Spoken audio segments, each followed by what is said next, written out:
I've replayed that afternoon in my head 100 times, and somehow it still feels unreal.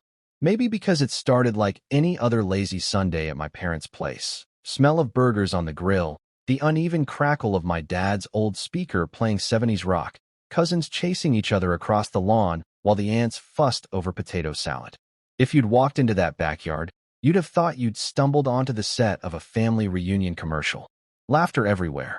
My wife right in the middle of it, red dress swaying just enough in the breeze to make her the focal point without her trying. She always had that knack, drawing attention without looking like she needed it. Except I knew better by then. For months, I'd been piecing things together.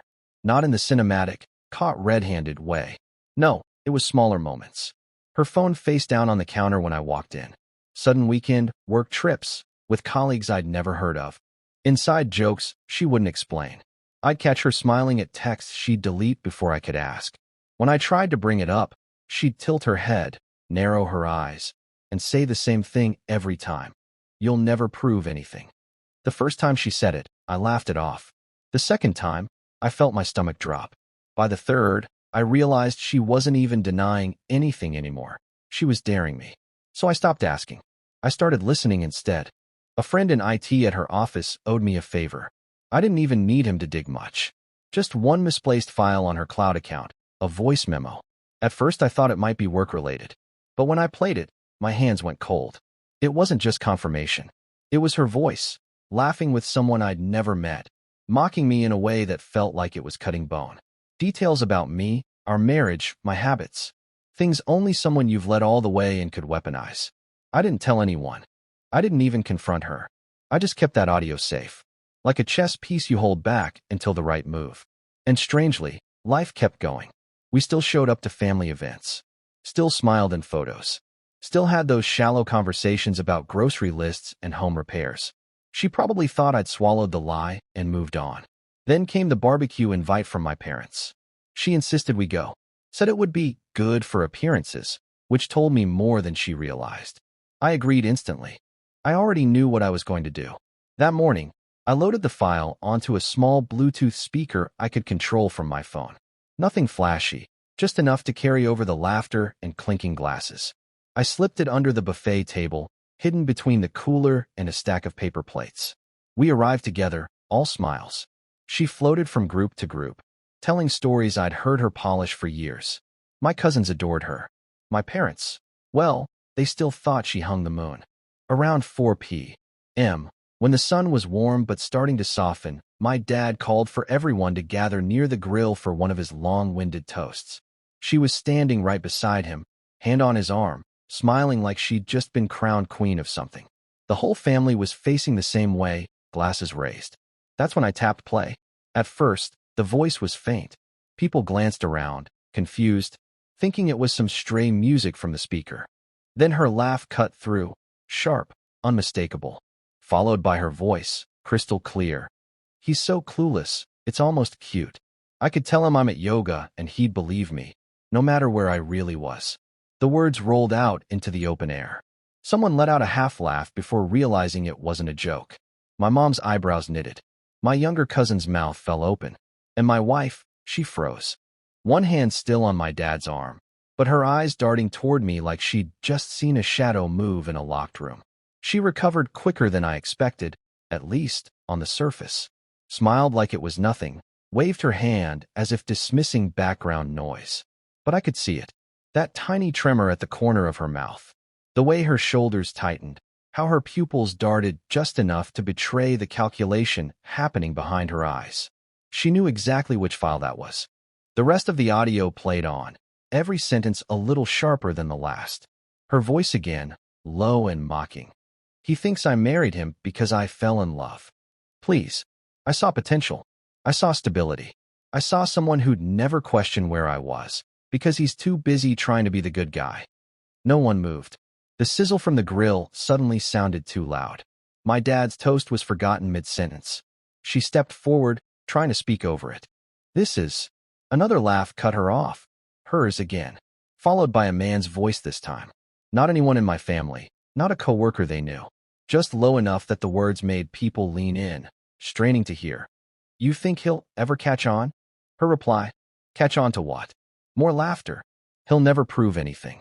That line, the one she'd thrown in my face more than once, hit like a match to dry tinder. It was all anyone needed to understand. My mom's hand went to her mouth. My cousin Jacob muttered something under his breath. Even the kids stopped running. The air changed, heavy, electric, a kind of stillness I'd never felt in my parents' backyard before. I let it run until the end. No explanations. No commentary. Just her voice, sealing itself into the memory of everyone there. Then I tapped pause, slid the phone back into my pocket, and took a sip of my drink like I'd simply turned off a song. She was staring at me now, eyes wide, skin pale under the afternoon sun. Why would you? She started, but stopped. I think she realized the question was pointless. You'll never prove anything, I said quietly, repeating her own words back to her. Not loud enough for the whole yard, just enough for her to hear. She opened her mouth again, but before she could form a defense, my dad spoke. His voice was calm, but it carried that clipped edge I'd only ever heard when he was truly done with someone. Maybe it's time you went home, Emily. You could almost hear the snap in her composure. She glanced around the circle, faces she'd charmed for years now looking at her like a stranger. Not hostile, just different, as if a veil had been lifted. She didn't cry. She didn't argue. She just set her glass down on the patio table, grabbed her purse, and walked toward the gate. The only sound was the gravel crunching under her heels. I didn't follow. I stayed where I was, surrounded by people who still didn't know exactly what to say. Someone eventually coughed, another uncle muttered something about the burgers getting cold, and the hum of conversation returned in fragments. But the laughter, that easy, unthinking laughter from earlier, never came back. Not that day. Not since. She hasn't spoken to my family since. And I think we all know she never will. In the days after the barbecue, the silence was almost louder than the recording had been. No late-night calls from her, no texts demanding explanations, not even an attempt to spin the story. She simply vanished from my family's radar, as though retreating was safer than risking another public unmasking. I half expected my mom to call me with a dozen questions, but when she did, it wasn't curiosity in her voice. It was quiet sadness. I wish you'd told us sooner, she said. Not because we could have fixed it, but because you shouldn't have carried that alone. I didn't have an answer for that. The truth was, part of me had wanted to carry it alone, to control it, to make sure when the truth came out, it was on my terms. That week, I packed some of her remaining things into 2 boxes and left them by the apartment door. She came by once to collect them while I was at work. No note, no knock, no lingering perfume in the air when I got home. Just the boxes gone and the faint scuff of shoe marks near the mat. People in my circle had questions.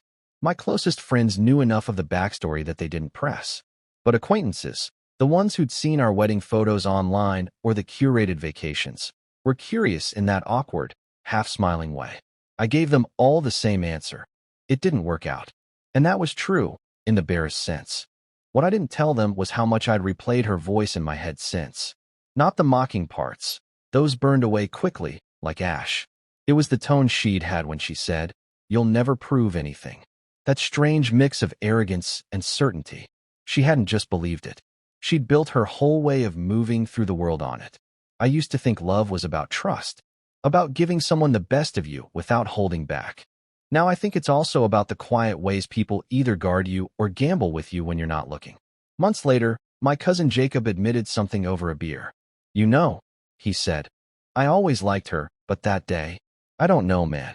I saw her look at you like you were the punchline to a joke the rest of us didn't get. Guess we all got it eventually."